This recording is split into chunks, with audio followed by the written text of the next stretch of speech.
estás entre nós, tu habitas em todo aquele que crê em teu nome, e nesse coração não haverá mais lugar para invasores, para espíritos maus, para demônios, e nem tampouco para aquelas ideias que se fixem de modo perverso e para a morte. Porque a tua presença em nós é amor, é paz, é bondade, é alegria, é mansidão, é domínio próprio. Porque tu és Deus, Jesus, e Deus é amor. E por isso, o fruto de Deus em nós é tudo aquilo que procede de uma boa mente, de um bom coração, de uma boa atitude, de uma boa disposição mental e de coragem para as decisões melhores e excelentes, de perdão, de graça, de generosidade, de vontade de ver o bem prevalecendo. Por favor, realize esses bens da tua presença na vida de cada um de nós aqui. E dá que nós também realizemos esses bens que estão disponíveis em ti. E que nós não fiquemos preguiçosos, nem indolentes. Ao contrário, que em nós haja avidez, desejo, disposição, intensa disposição de vivermos e provarmos o Evangelho como a melhor notícia para a nossa vida. E eu peço que assim seja sobre cada um de nós. Que o teu Espírito realize milagres visíveis e invisíveis. E que a tua glória se instale em nós. Em nome de Jesus. Amém. Amém. Amém. Boa noite, meus queridos. Boa noite para todos vocês. Queria fazer uma pergunta sincera e esperaria, obviamente, uma resposta mais do que honesta. Esse coelhinho que perambula por aqui incomoda alguém aqui? Gera algum nervoso? Não, porque às vezes gera, né? E não é racional, é um negócio que às vezes é mais forte que a pessoa. A gente conhece pessoas que não conseguem lidar com certas coisas que racionalmente elas mesmas sabem que não tinham que gerar aquele tipo de reação. E eu tenho uma irmã que tem um problema muito grande com balão de gás. Ela não pode ver desde criança, não sei qual foi o susto. Se explodiram muitos na carinha dela, a bichinha ficou atarantada. Ou seja, quando ele às vezes está sendo cheio e você não aguenta segurar até o fim, ele foge. Se ficou vivo para ela de repente aquele negócio, ela panicou para sempre sobre o balão. Enfim, ela não pode ver balão. E ela entra nos lugares que tem balão assim se arrastando, né? Passa como quem sobrevive a uma roda de fogo. E fica longe, para não sofrer aquela sensação tão desagradável. Então, enquanto a cura não vem, se for o caso, a gente prende o coelhinho. Quarta-feira que vem ele ficará lá dentro, em algum lugar, né? Mas, do contrário, esqueçam o coelhinho, deixa ele ficar comendo grama por aí e vamos nos reunir nós aqui. Bem-vindos a todos, que o Senhor nos abençoe imensamente a todos nós, tá bom? Esses nossos encontros são simples, e totalmente simples, é só um encontro. Não é um rito, ele não tem uma liturgia, ele não é uma religião. Religião, só há um, que é Jesus, é o único religário. é o único sumo pontífice, é o único que constrói pontes entre o homem e Deus. Porque há um só Deus e um só mediador entre Deus e o homem, Jesus Cristo, o homem.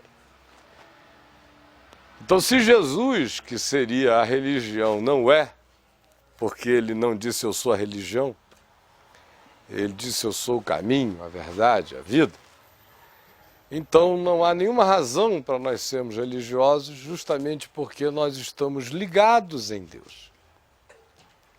E nós estamos ligados em Deus não pelo rito, não pela forma, não pela repetição, não por uma mecânica, não por magia, não por mandinga, não por qualquer que seja o sistema que supostamente, em sendo praticado, aciona obrigatoriamente os poderes do mundo espiritual ou de qualquer natureza.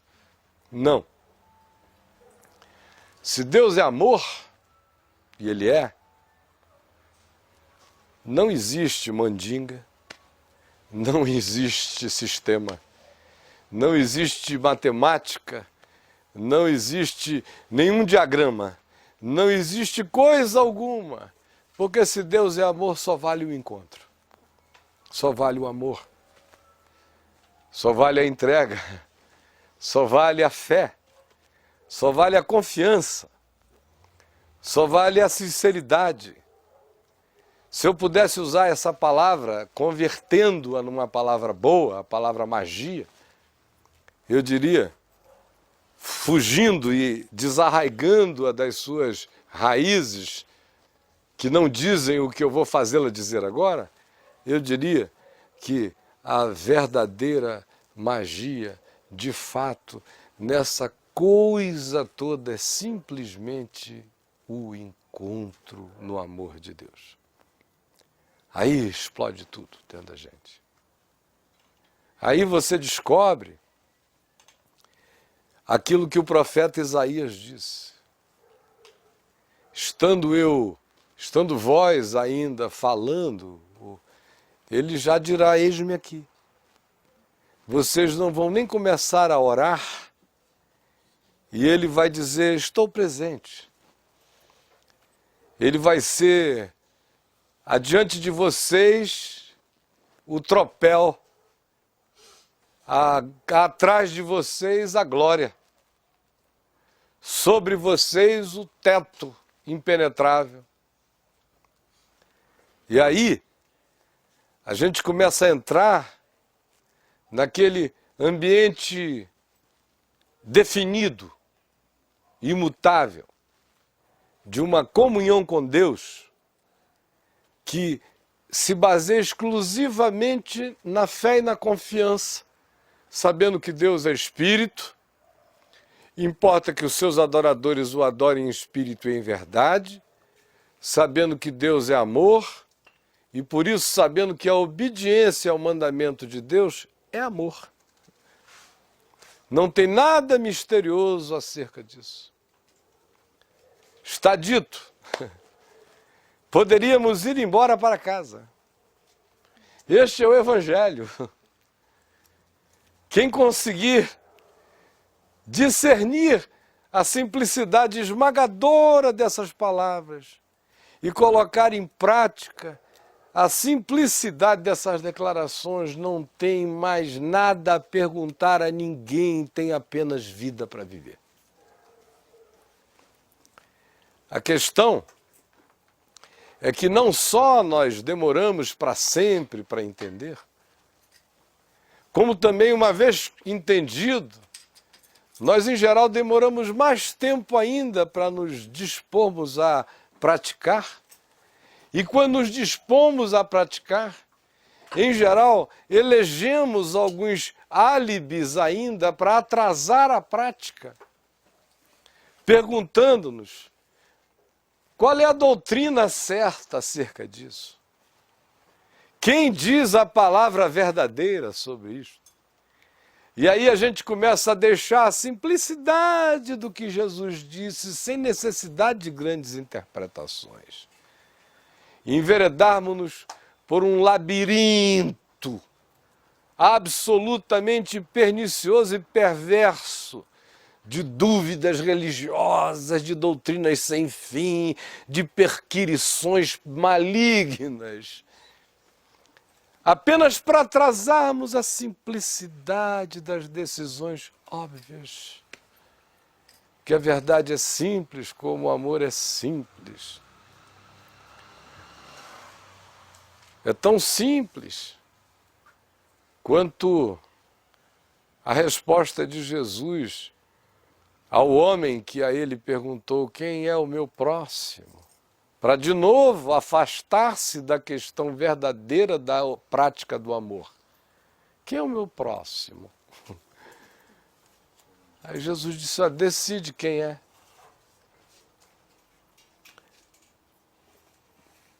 Tem um homem sacerdote passando por um caminho entre Jerusalém e Jericó. Viu um homem que havia caído, sido assaltado, roubado, destruído, estava lá todo quebrado e abandonado. Olhou, ponderou, viu as suas obrigações, fez as suas contas, as suas próprias racionalizações e passou adiante. Era um sacerdote. Atrás dele vinha um coroinha de sacerdote, vinha um sacristão de sacerdote, vinha um aspirante a sacerdote, vinha um seminarista, vinha qualquer coisa, vinha um crente com ambição de se tornar ministro de louvor, por assim dizer, para trazer isso para agora. E o cara olhou e disse: se o apóstolo passou e não fez nada, eu sigo nos passos do apóstolo, e seguiu e nada fez. E aí chegou um samaritano, que era equivalente para o ódio judaico da época, em relação aos samaritanos, a uma mãe de santo, por uma profetisa pentecostal. Equivalente a um Chico Xavier para o Edir Macedo. Esse é o que reina.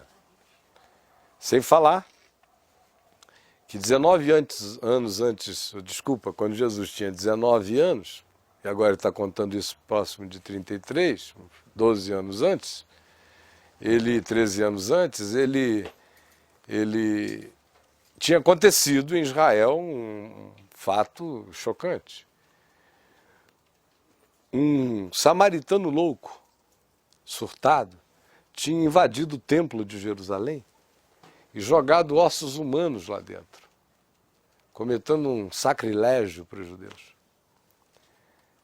De modo que o ódio tinha crescido tanto em Israel em relação aos samaritanos, que já era um ódio de 4 séculos e meio, tinha aumentado e se exacerbado, se avivado. Tinha havido um avivamento religioso em Israel por causa dos ossos que o samaritano jogou no Santo dos Santos, como um bom avivamento religioso. Quase sempre acontece por divisão, ódio e raiva. Aí, todo mundo assim, de a tal ponto que às 6 horas da tarde, antes do sol se pôr, todo bom judeu ia para a porta da sua casa, estendia a mão na direção da Samaria e dizia: que o Senhor Deus de Israel abençoe a todos os samaritanos, amaldiçoe a todos os samaritanos. Veja que a boca fala do que está cheio o coração, né? Não anda amaldiçoando ninguém, só saiu bênção. Amaldiçoe a todos os samaritanos. Aí, esse é o clima. E Jesus elege essa figurinha e dizia aí, por aquele mesmo caminho, mesmíssimo, do sacerdote, do levita, do apóstolo, do ministro de louvor, do carola, seja lá de quem for, passava um samaritano, que designa tudo que eu não gosto, que designa o outro que eu digo dele não provém nada de bom.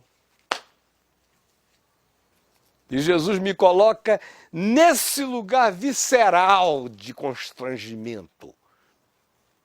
E diz: de onde tu dizes que não vem nada bom, aonde tu achas que Deus tem prazer amaldiçoar, dali passou alguém que sabia o que era amar. não tinha teologia, não tinha doutrina, não tinha nada. Simplesmente viu, se compadeceu,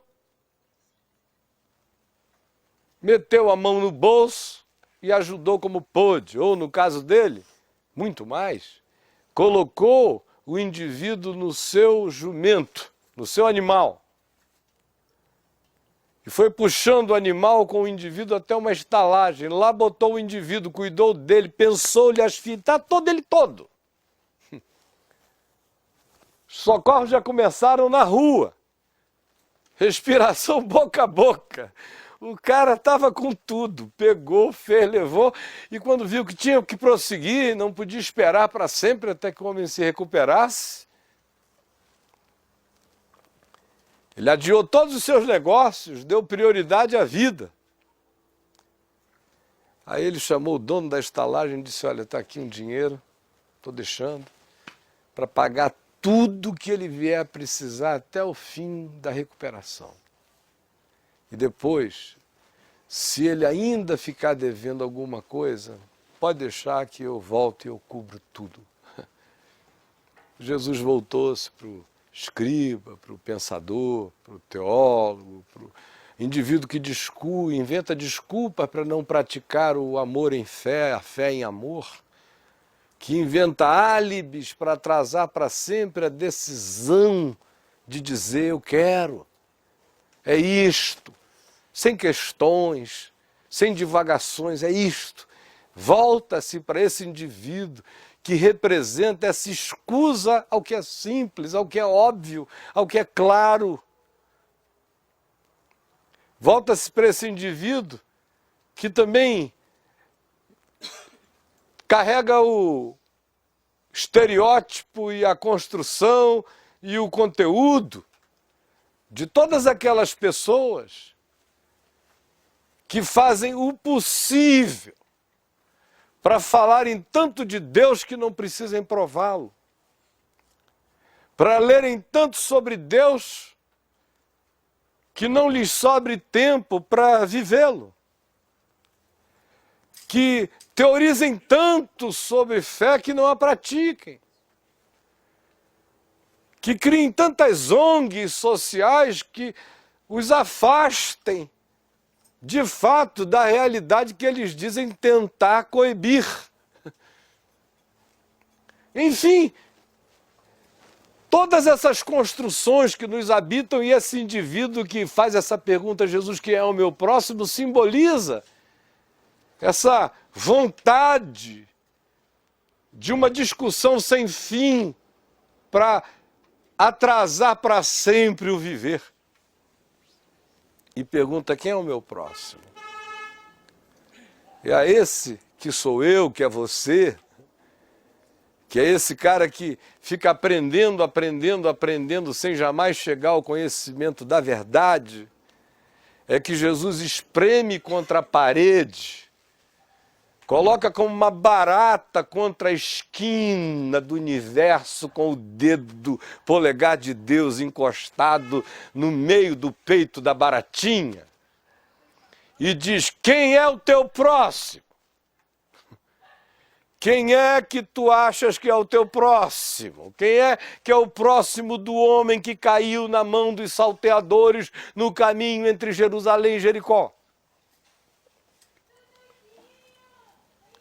Aí o homem diz, eu suponho que é aquele que agiu de misericórdia para com ele. Que é óbvio. Era o que ele sabia o tempo todo. Aí Jesus disse, então vai e age tu de igual modo.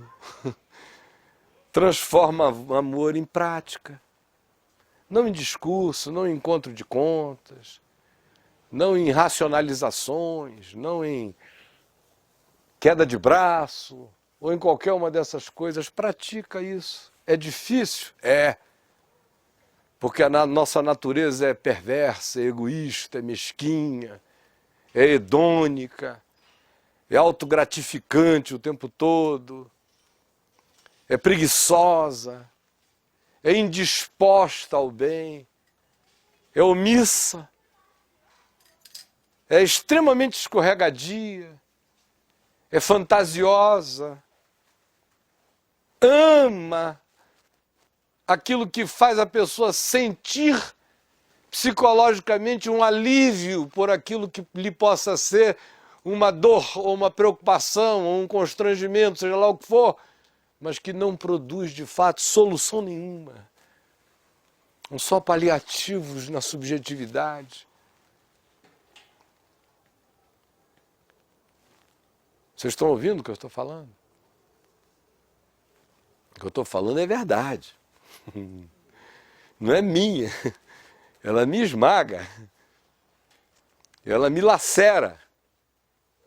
Ela me arrebenta há muitos anos. Mas ela me liberta. Ela me melhora. Até quando, chocado com ela, eu estive bem piorado, ela me melhorou imensamente depois. O Evangelho é assim.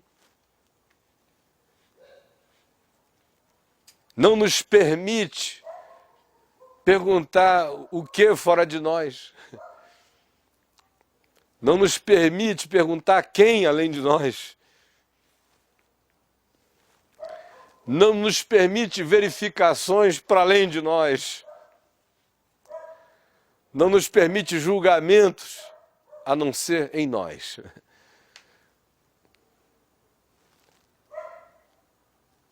Não é para ninguém, é só para mim.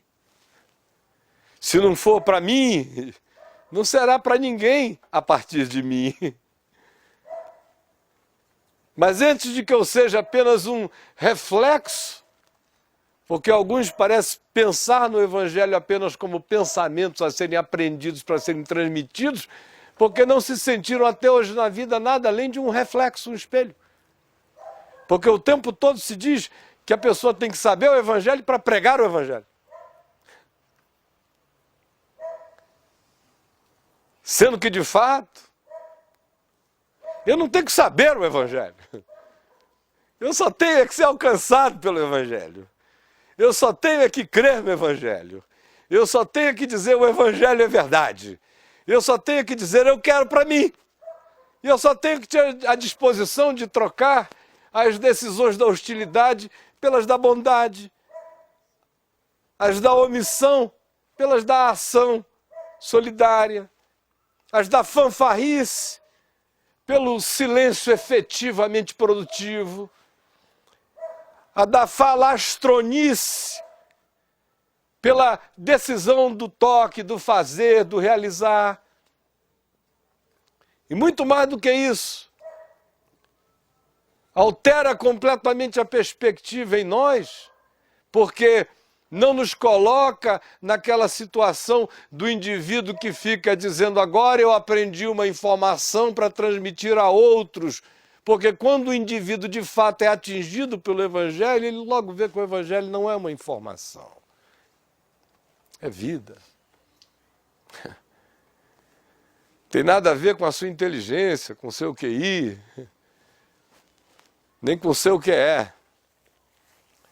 Pode ser que o coeficiente de inteligência emocional seja maravilhoso, o Evangelho entre na sua vida e você surte por um tempo. Porque descubra que você não tinha inteligência emocional coisa nenhuma, você era apenas um ser autoamestrado, tentando fugir o tempo todo de alguns conflitos essenciais que às vezes o Evangelho vem e descarna. Você também descobre que você pode ser capaz de entrar nas sofisticações mais profundas do mundo subatômico e quântico e não ter o discernimento espiritual de perceber a diferença entre a prática do amor e a prática da indiferença, por exemplo. O Evangelho, como eu disse, não é uma informação. Nem depende de QI, nem de QE, nem de quem quer, nem de quem corre, mas de usar Deus de misericórdia para conosco. No entanto, o indivíduo tem que querer e tem que correr. Não depende de quem quer nem de quem corre. Mas o cara está correndo e está querendo. Esse é o espírito. Eu tenho que ter a disposição de querer e decidir pôr-me a caminho. Desse texto de Paulo que eu acabei de citar, porque não depende de quem quer nem de quem corre, mas de usar Deus de misericórdia para conosco, a partir dele há muita gente se escondendo para sempre, dizendo não depende de quem quer nem de quem corre. E por isso eu não saio do lugar, eu vou ficar por aqui mesmo. Se Deus quiser, Deus leva a vida, leva ele, fica lá. Se Deus quiser, Ele me pega, Ele me leva, Ele me joga lá, Ele não sei o quê, o cara não vai a lugar nenhum. Esquecido de que esse texto de Paulo inicia dizendo: desenvolvei a vossa salvação com temor e tremor, pois Deus é quem efetua em vós tanto o querer como o realizar. Então a disposição, que milagrosamente é dom de Deus em mim, no entanto precisa ser vivida, praticada por mim como uma decisão minha, porque a decisão é minha.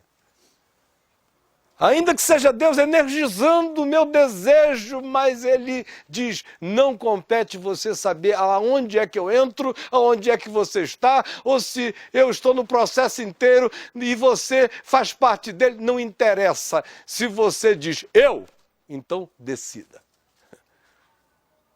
Se tem ego aí, para tudo que é ruim, tem que ter ego aí para o que é bom. Tem que haver a vontade de que esse eu seja tão forte que morra. Que se entregue. Porque somente um eu completamente fortalecido não tem medo de morrer. Eu fraco quer se agarrar a tudo que for qualquer coisa. E nunca encontra o Evangelho, porque o Evangelho só se implanta em nós quando a gente morre. Aí você diz, pelo amor de Deus, o que é que eu vim fazer aqui? Que boa nova é essa que só acontece em mim depois que eu morro? Você não percebeu ainda que o que você chama vida é a sua morte? E o que você chama de morte é o que é vida? Você diz, eu não estou vivo, se não exercer o direito de largar o pau na cara de alguém que tenha dado um chute na sua canela. Não é? Senão eu não estou vivo, está pensando o quê? Que eu tenho sangue de barata? Eu tenho a minha dignidade. Paf! Aí a morte vai graçando. Está pensando o quê?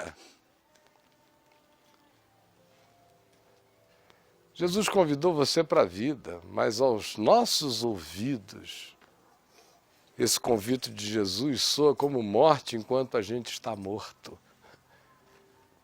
É só depois que a gente é ressuscitado na vida em nós mesmos, pelo Espírito Santo, pela fé no Evangelho, é que a gente descobre que o que morreu em nós foi aquela natureza terrena que vai morrendo e vai nascendo na simplicidade desse chãozinho das coisas, do amor de Deus, das práticas singelas, da bondade pequena, que não fica dizendo, ai meu Deus, se eu tivesse o dinheiro do Bill Gates, eu salvaria metade do mundo. Que é só para não fazer nada, é só uma outra maneira de dizer quem é o meu próximo. Jesus não teve nenhum surto de grandeza em nada. Foi por isso que ele disse que no dia do juízo, quando os homens forem separados, como são separados os cabritos das ovelhas, não se perguntará pelas grandes organizações que a gente fundou, pelos gestos majestosos que nós tenhamos feito, pela grandeza das causas que nós tenhamos promovido, pelos outdoors de bons pensamentos que a gente tenha colocado nas ruas, pelas placas de neon que a gente tem ajudado a produzir para lembrar ao mundo o nome feito de JESUS,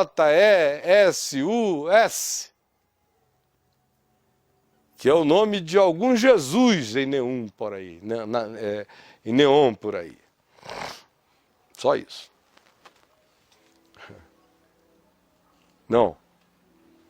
Jesus disse que naquele dia a pergunta é só se o amor teve a ação de um copo d'água, de um pedaço de pão, de uma vontade de ouvir, de uma disposição de ajudar, de uma prontidão pequena para socorrer, de um olho para perceber a calamidade, a pobreza, a infelicidade, ou a angústia, ou o pânico, ou a infeliz arrogância de quem quer que seja. Jesus disse que naquele dia, o que se vai perguntar é se a gente fez o estrangeiro se sentir mais estranho ainda do que já era. Se a gente fez o diferente ficar mais esquisito ainda do que ele já se sentia. Se a gente fez o cara desabrigado se sentir morto. Ele disse que naquele dia a gente vai ser perguntado se a gente ficou impressionado com as aparências porque o cara foi preso, ou se a gente se solidarizou com a pessoa e foi vê-la, ou a ela abriu o coração, ou fartou-lhe a alma com a sua sinceridade. Jesus disse que no fim, a semelhança desse universo, que é feito aos nossos sentidos entupidos por lá de fora, de olhos quase cegos, de ouvidos quase surdos, de sensibilidades amortecidas. No fim, esse mundo que é feito para os nossos sentidos de matéria enorme, a lua, o sol, as estrelas, os planetas, o cosmos. Tudo isso é feito do que não é. Até do ponto de vista da física. Matéria e antimatéria. Aí você tem o macrocosmos, o microcosmos. Você tem as distâncias impensáveis e os movimentos, no entanto, mensuráveis e previsíveis do cosmos exterior, e você tem a imprevisibilidade total do mundo quântico.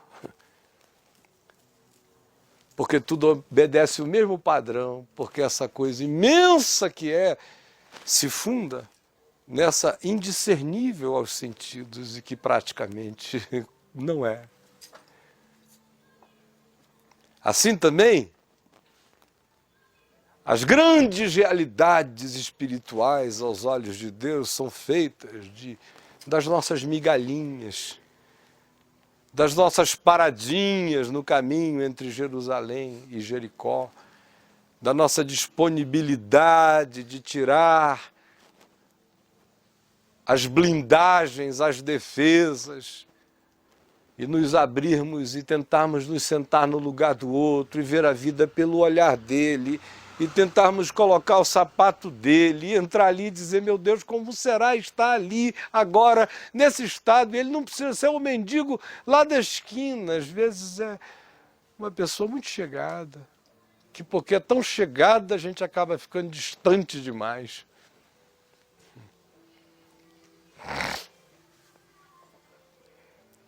É dessas coisas que a vida é feita, é para essas coisas que o Evangelho se manifesta.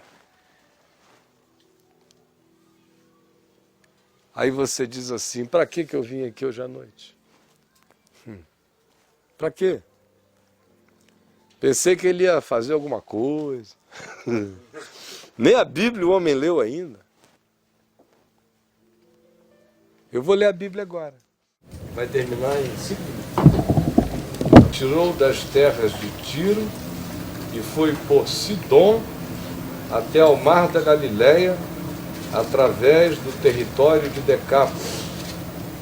Então lhe trouxeram um surdo e gago e lhe suplicaram que impusesse a mão sobre ele. Jesus, tirando da multidão à parte, pôs-lhe os dedos nos ouvidos e lhe tocou a língua com saliva. Depois, erguendo os olhos ao céu, suspirou e disse: Efatá, que quer dizer abre-te. Abriram-se-lhe os ouvidos, e logo se lhe soltou o empecilho da língua e falava desembaraçadamente. Mas lhes ordenou que a ninguém o dissessem. Contudo, quanto mais recomendava, tanto mais eles o divulgavam. Maravilhavam-se sobremaneira, dizendo: tudo ele tem feito esplendidamente bem. Não somente faz ouvir os surdos, como falar os mudos. Tudo que eu disse até aqui, antes dessa leitura, era apenas para ver se nós estávamos de fato dispostos a ouvir. Esse texto que narra esse episódio de Jesus com esse homem que é gago e surdo, porque é surdo é gago, mas provavelmente a surdez dele tenha sido posterior, porque se ele tivesse sido surdo de nascença, ele seria mudo. Então, para ser gago, é provável que a surdez tenha sido posterior na vida dele. E que ele tenha ficado gago por efeito da surdez, ou quem sabe, algo mais profundo o tivesse acometido, de modo que a gagueira também sintomatizasse algum outro problema, que talvez não fosse nem auditivo, mas fosse neural no homem, impossibilitando-o de fato processar, ouvir. Não necessariamente como uma impossibilidade de audição, uma surdez, desculpe, algo que se focasse no aparelho auditivo, mas às vezes no impedimento colocado mais profundamente no cérebro. Talvez em razão disso o homem falasse agora de modo atabalhoado e totalmente gago e embolado, porque algo estivesse se desconectado. Mas o fato é que ele não pode ouvir. E ele não consegue se comunicar direito. Porque quem não consegue ouvir, nunca consegue se comunicar. Isso é um fato físico e é um fato psicológico, social. As pessoas que de algum modo se fazem ouvir é porque ouvem, porque quem se faz ouvir é porque de algum modo diz o que outros, em ouvindo, identificam-se de modo a dizer: é isto aí que eu sinto também. E ninguém chega a essa conclusão sem troca, sem percepção, sem estar aberto para o outro. Ninguém. No entanto, este homem aqui descrito não pode se comunicar, porque ele não pode ouvir. E ele não pode ouvir nem se comunicar, muito provavelmente por causa da mente dele. Porque os entupimentos, os condicionamentos e os impedimentos de fato sérios não são aqueles que acontecem nos nossos aparelhos percepcionais, lá de fora, externos. São de fato aqueles que se alojam quanto mais no subjetivo e no abstrato e no intangível de nós, mais delicada é a condição. De modo que a pior doença sempre é do espírito. Sempre. Depois vem as da alma. Depois vem as da mente, nessa categoria que mixa o abstrato com o que vai ganhando concreção nervosa. Depois aquelas que já se estabelecem no hardware cerebral. Depois aquelas que vão passando para essas outras dimensões, mas é lá no espírito que habita a doença essencial. E aí, É nessa dimensão mais profunda que as curas têm que acontecer em nós. Alguém pode até dizer, eu escuto. Claro que eu escuto. Eu saio de casa, fico sentado na sua frente 2 horas. Como é que eu não escuto? Eu escuto. Mas não pode ser que você venha aqui me ouvir justamente para não escutar. Justamente para dizer, eu ouvi. E assim não escutar nada. Justamente para poder repetir. E assim não praticar nada. Justamente para dizer, eu compreendi. E assim não entender que ninguém compreende de fato sem praticar. A compreensão gera um entendimento praticante. Agora, nós estamos diante de um homem a quem Jesus tira do meio da multidão, leva para o lado de fora da cidade, o homem é surdo, o homem é gago. Ele coloca as mãos nos ouvidos do homem, primeiro. Depois, ele passa saliva na língua do homem. Isso é uma nojeira, diriam os politicamente corretos. Ai, meu Deus, que coisa mais bizarra. Imagina só, se eu disser agora, irmãos, vai começar aqui a unção do língua com língua, não do dedo na língua. Eles passam, já tem gente aí sentindo nojo. Ó. Ai, meu Deus, onde é que ele vai botar aquele dedo? Aqui, ó. Veio daqui e volta para cá. O resto é frescura. Assim, desse jeito. Na língua. E aí faz assim. Olha para o céu, respira fundo. E diz, Efatá, que quer dizer abre-te. Aí o homem se desentupiu de dentro para fora. Os ouvidos se abriram e a língua falava desembaraçadamente. Eu estou quase propondo a unção do saliva na língua. Para dar um choque anafilático, como diria a Adriana. Tá!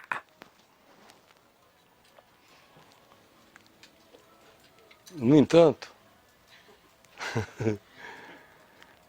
a única coisa que eu quero pedir a você é que você disponha-se a dar ouvidos ao que você já sabe, ao que você já ouviu. E ouviu tantas vezes antes de agora e ouviu agora de novo. A saber, que Deus é amor. Que aquele que ama é de Deus e procede de Deus. Que aquele que não ama não conhece a Deus, nem o viu. Que aquele que diz que conhece a Deus, mas odeia o seu irmão, é mentiroso. E o amor de Deus não habita nele. Que aquele que diz que ama o mundo, como o mundo é, com suas maldades, mentiras, direitos perversos e enganos, o amor do Pai não está nele. Que aquele que de fato ama a Deus, esse demonstra isso amando o seu irmão de modo claro, simples e prático. Que o amor não é uma discussão, não é uma conversa, não é uma reflexão. Que o amor só cabe nos passos da vida. Que o amor apenas se demonstra como modo, como jeito, como ação. Que o amor não se carrega de palavras, que ele é feito de movimentos, que ele é feito de acolhimentos, que ele é feito de construções completamente demonstráveis, que afetam o outro, que o outro percebe não como um olhar distante, mas como toque, como graça objetiva, como materialização, ou como disponibilização de coração. Todos nós já sabemos que os mandamentos de Deus não são muitos, são um só. Porque Deus é amor, o mandamento dele é amai-vos uns aos outros. E por isso ele diz que o nosso chamado é para sermos a sua imagem e semelhança. E se Deus é amor, a nossa imagem e semelhança é amor em Deus. Quem não ama se dissocia da imagem e semelhança de Deus. Deus não tem olhos, braços, pernas, configurações. Deus é espírito. A imagem e semelhança de Deus se manifesta na natureza de Deus, e Deus é amor. A imagem e semelhança de Deus é manifestação de amor, por isso o mandamento de Deus é amor. Isto é simples, todo mundo pode saber o que é. Amor é aquilo que o coração decide fazer, como prática do bem, com emoção, sem emoção, com romance ou sem romance. Pela simples razão de que se faz isso, não porque o outro é bom, não porque o outro merece, não porque o outro demande, mas porque nós somos quem somos. E nós somos filhos de Deus. E Deus é amor. E quem é filho de Deus manifesta a filiação, mostrando a natureza de Deus. E a natureza de Deus é amor. Este é o Evangelho. Quem tem ouvidos para ouvir, ouça. Quem não quiser nunca mais me ouvir depois disso, não precisa, porque eu acabei de dizer exatamente tudo. Vocês entenderam? O resto é como striptease. Todo mundo sabe o que tem embaixo, mas sempre fica para ver. Até quarta-feira que vem.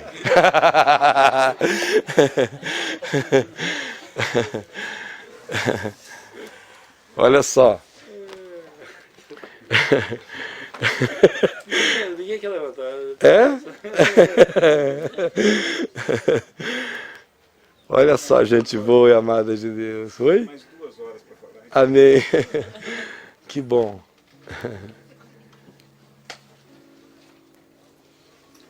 O Evangelho é vida. Acho que se um budista estivesse me ouvindo hoje à noite, ele teria me entendido completamente. Não teria tido nenhum problema para sair e dizer eu concordo ou não concordo, mas se concordasse ele não ia discutir, ele ia querer praticar.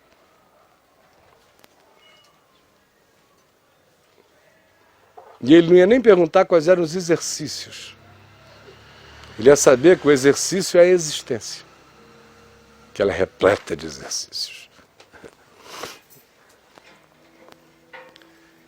E que tudo o que foi dito aqui, que nada mais é do que a súmula do Evangelho, para que a gente entenda, é simples como respirar. Para que a gente admita, é tão duro quanto duro seja o nosso coração. Mas todo aquele que dá crédito, e todo aquele que se dispõe a pé o chão, nesse chão de vida, único chão de vida, esse começa a provar que Deus é bom. Ele começa a provar que a verdade é verdade.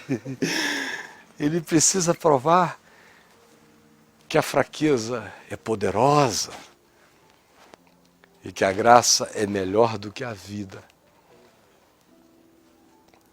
Aí ele começa também a entender, bem antes da hora, o significado da Nova Jerusalém.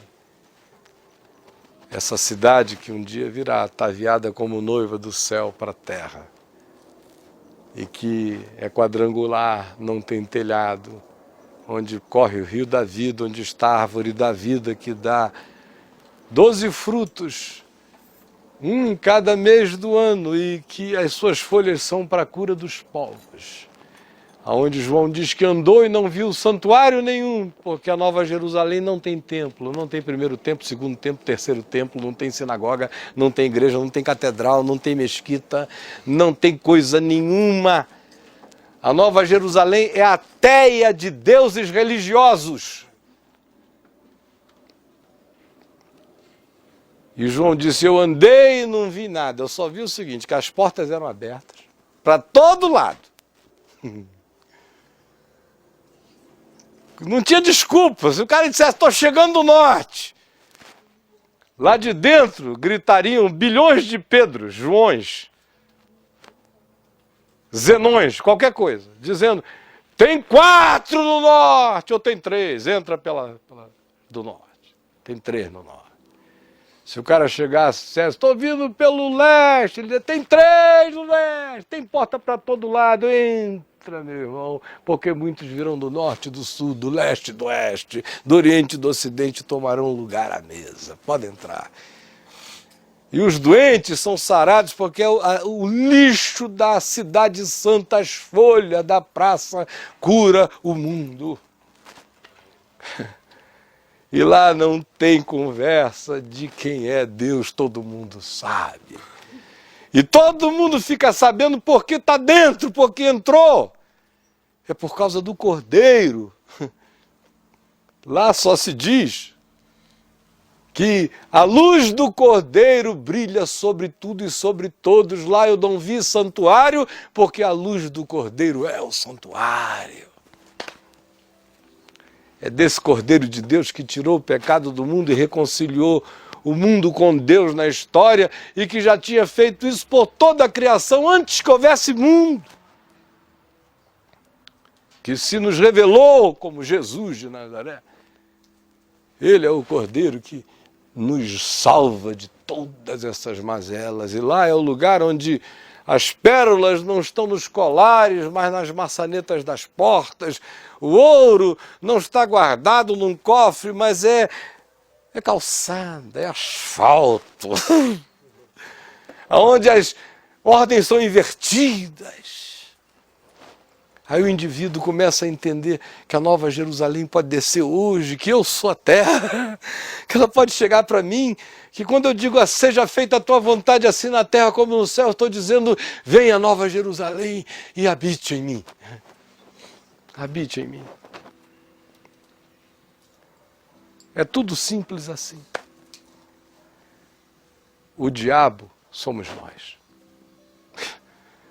O diabo dessa história não é nem o diabo. O diabo diz, olha, eu diabolizo e endiabro até onde diabolicamente eu posso ir, mas tá difícil competir com vocês.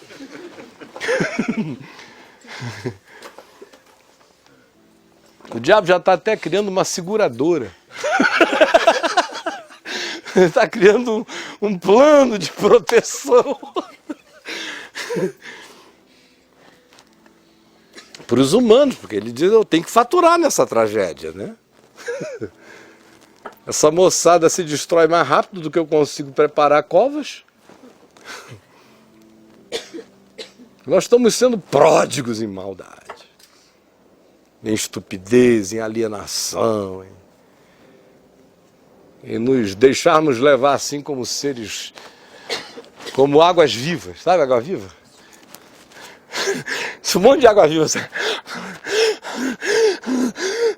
É correnteza e pulsão. Aí vai, água viva. Como é o teu nome? Água Viva da Silva. Aí vai, o cara vai lá, todo mundo.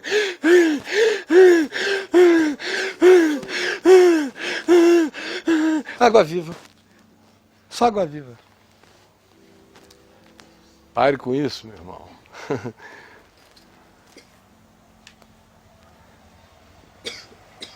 O que vocês estão esperando? A bênção apostólica? Agora, eu vou e vou buscar fazer o mesmo. Vai tu e faz o mesmo. Então, se teu irmão tiver fome, não apenas aquele lá do Conic, mas esse teu irmão que dorme na tua cama, esse teu irmão marido, esse teu irmão mulher, está com fome de um carinho, de amor, de afirmação, de segurança, de proteção, de certeza a seu respeito, dá-lhe de comer. Se ele está com sede, dá-lhe de beber. Essa é a vontade de Deus. Se ele está se sentindo nu, descoberto, cubra-o, protege-o, ampara-o. Não o esmague, antes o cubra. Se ele está se sentindo estranho, esquisito, estrangeiro, inacolhido, agasalhe-o já. Já. E se ele está sendo vitimado, injustiçado, não fique dizendo para ele para aprender com a situação. Abrace-o.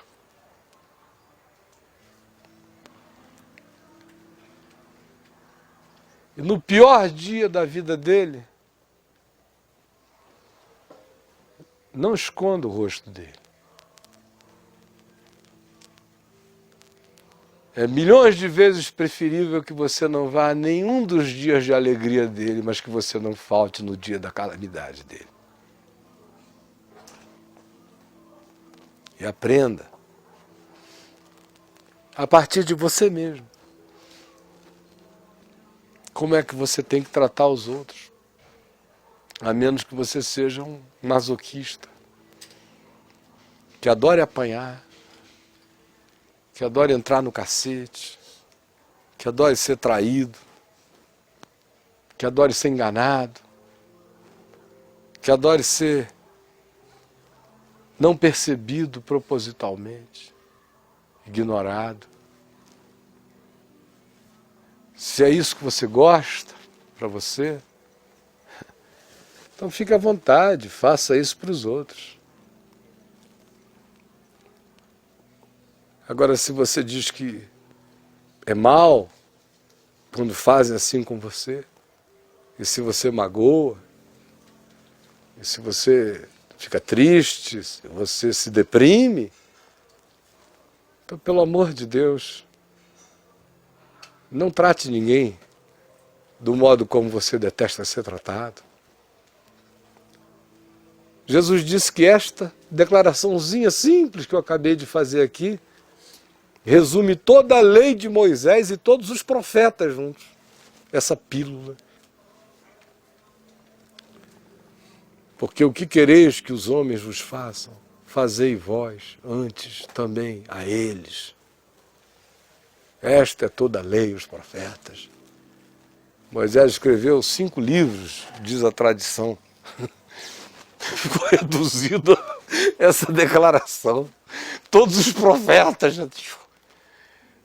É assim que Jesus, o Criador do cosmos, mostra que tudo habita o mundo das coisas mínimas. Pouco é necessário, ou mesmo uma só coisa. Se falta tudo, não falte isso, porque se falta isso, nada mais presta. Sem amor, nada aproveitará. Desculpe a repetição, mas vocês vão me ver e ouvir repetir isso enquanto eu estiver vivo nesse mundo. Agora vamos ficar em pé e vamos orar juntos.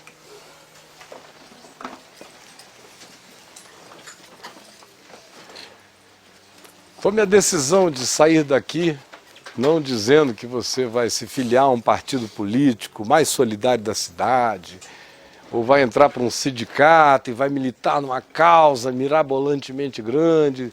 Tudo isso é bobagem, você pensar que o que foi dito aqui é algo para ser praticado em qualquer outro ambiente que não seja em você, na sua vida. Isso não tem a ver com siglas nem com bandeiras, tem a ver com existência. Então, decida-se aqui. Se eu vou dar razão a Deus.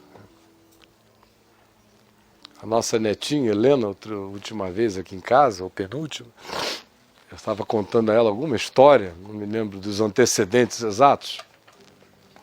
Só sei que eu mencionei alguma coisa sobre Jesus dizer: se o teu inimigo te ferir a face direita, oferece-lhe a outra. Se demandar de ti a tua túnica, dá também a ele a capa. Se pedir para que tu andes com ele 1 milha, vai com ele 2. Mas ela ficou impressionada, não foi com andar 2, nem dar a capa, foi esse negócio de virar a cara para levar outro, né? Ela ficou muito impressionada. Falei, que coisa, a outra. E aí eu fui explicando para ela e tal, depois ela foi achando interessante o princípio. O princípio, ela foi entendendo o princípio. Falei, minha filha tem que ter muita coragem para fazer isso.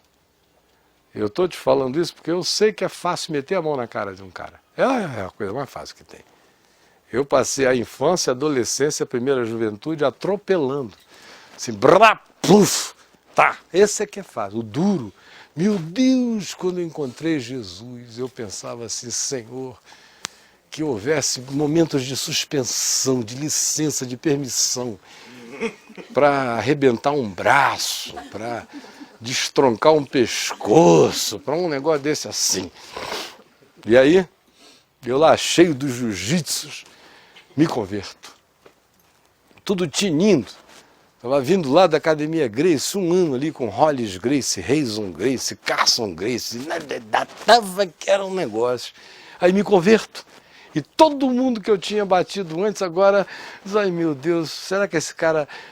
Bom, qualquer coisa eu corro, né? Mas não custa ver se pelo menos a gente ofende e ele fica morrendo.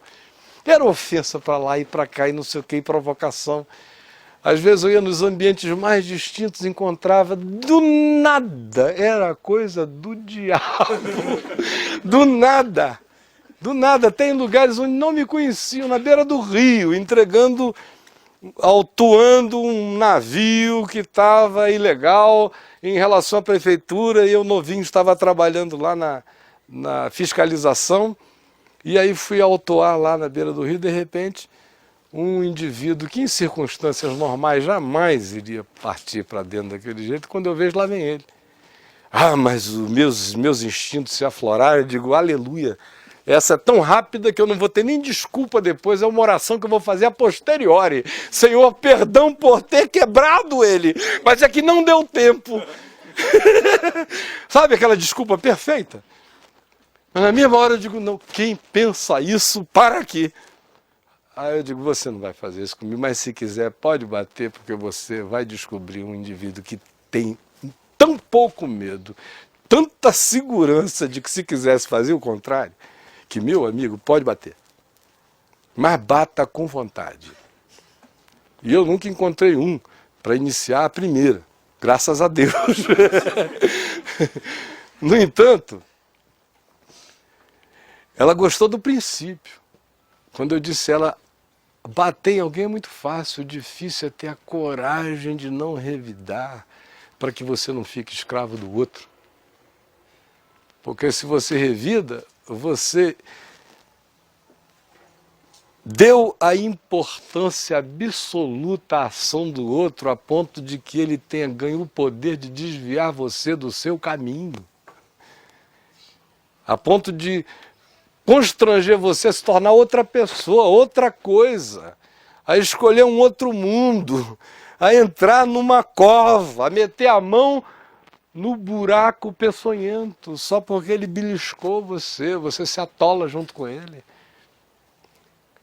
É como um indivíduo que vem passando do lado de uma cova num cemitério e uma assombração puxa o sujeito pelo pé e ele fica tão seduzido que pula em cima dela e a beija. É mais ou menos a mesma coisa.